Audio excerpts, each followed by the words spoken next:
This report is over 200 pages long, and it goes into the root causes of probably the most extensive, widespread scandal that has ever beset Britain. It goes to every corner of the country. It's not in silos, it's everywhere. And it involves failure by the British establishment. And by the British establishment, I mean obviously government ministers, the civil service, local government, social services, the police, the judiciary, the NHS, and the media, who is supposed to be the guardian for the British people of scandals like this, but they've singularly failed to do that. The report goes into the reasons how it's happened.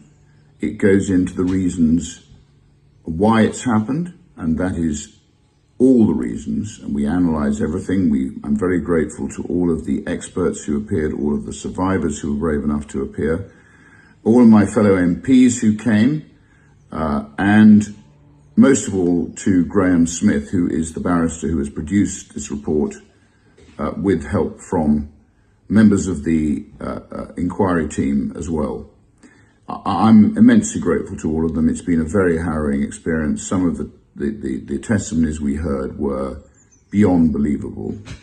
And it is an evil which needs to be dealt with, and dealt with now. I want to let people know that this is not the end of it.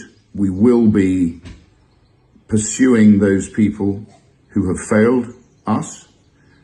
There will be private prosecutions. To put things into context, this report, which was funded by 20,000 concerned citizens who gave as much as they could afford, it raised £600,000.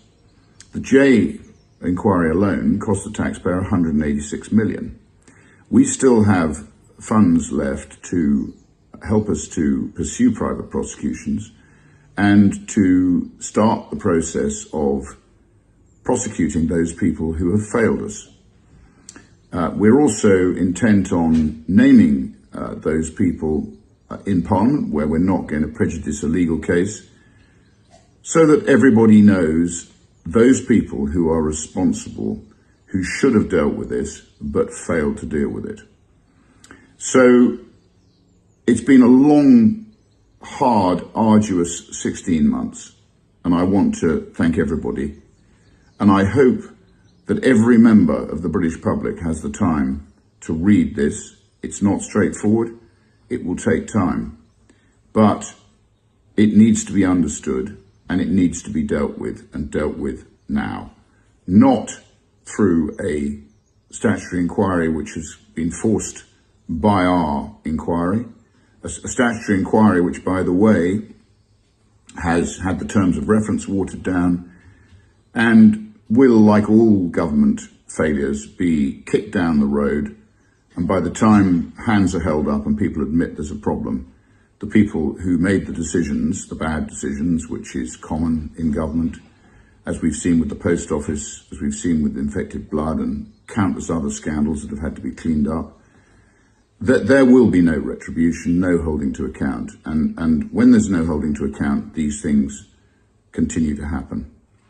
So please read it, and please understand how this has happened. We can never let it happen again. It is pure, driven, unfettered evil.